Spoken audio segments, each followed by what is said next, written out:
All right, so here's one of the lifters out of the B40. You can see that it is pretty gunky on the inside. There's the fill hole. The top surface is good, and the sides are show somewhere for 180,000 miles or whatnot. But overall, it's in pretty good condition. I'll take another video when I get it apart to show you the pieces on the inside that make this up and how gross they get inside. One more thing, just to note, you'll note that it's locked in at this point. It's filled with fluid, and the little check valve is depressed. So there's no squishiness in there at all. You'll see how that's different once we take it apart. All right, you can see I got the two pieces apart here. So here's the little container, the little plunger that sits in the middle there, sits in the middle of the lifter.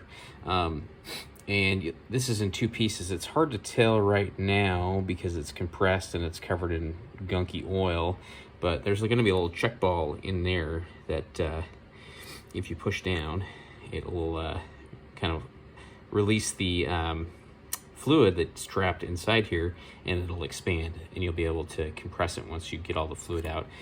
This is just literally just the cup portion, and it's filled with oil through that little hole, and you can see it in there. I'll put this in the ultrasonic cleaner and show you in a minute what it looks like when it's clean. Yeah, so let's see actually if I can get that check ball. So if I take a little sharp instrument and go into the darkness here, push that down. Let's see here. Well, I'm gonna put the phone down.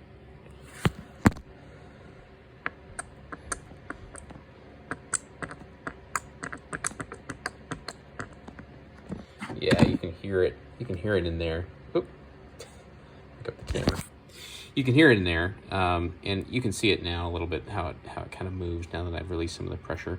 It's not fully extended though. It's got gunk in it from 187,000 miles. So once I put it in the ultrasonic cleaner and give it a good scrub for about half hour, that'll free most of that junk out of there, and then I'll be able to show you exactly what it looks like when it's clean. Oh, one other thing here. You'll notice that there's no external spring. What I've noticed is that these lifters, for whatever reason, don't have a spring between the plunger and the actual cap itself. That kind of freaked me out when I first pulled the first one apart. I thought I had, flung the spring elsewhere or lost it somewhere in the garage.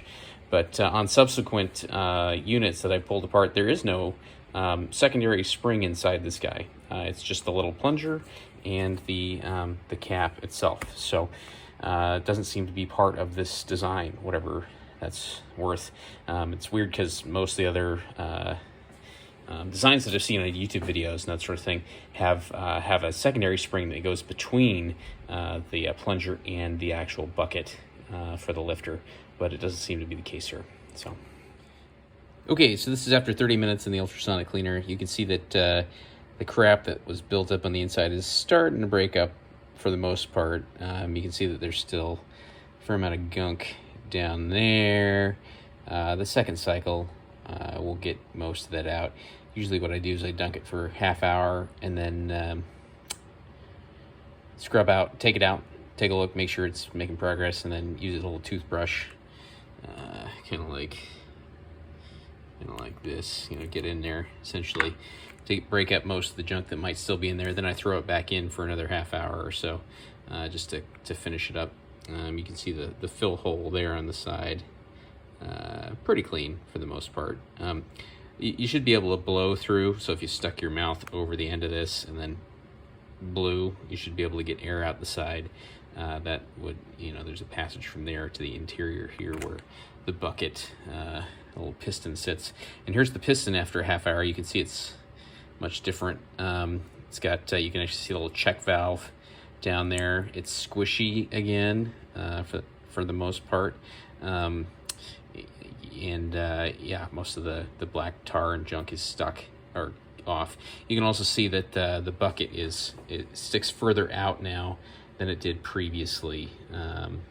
So that's also a good sign. So another 15, 20 minutes, maybe half hour in the ultrasonic, and this one should be done. All right, so here's the final product. You can see it started to actually add some oil back into there. See, that's that purple tinge is down at the bottom.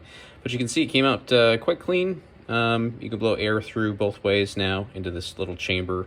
It's a good way to get most of the solvent out, is to just cup your mouth over that and blow.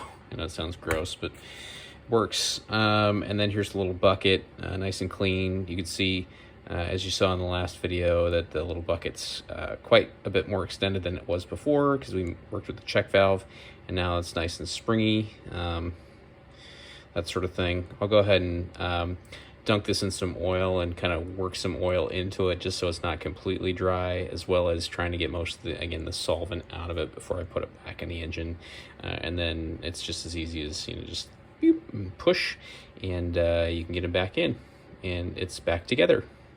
All right, so it's time for reassembly. Let's see if I can do this with one hand. So just drop the little bucket in there, and it's kind of been a bit of a pain. Haven't really been going in with one push, because they like to cockeye themselves. Whoop.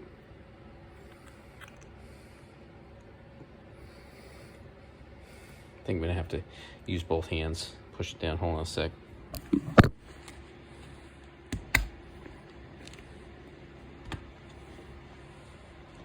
You might have heard that noise, a little click, and there we go.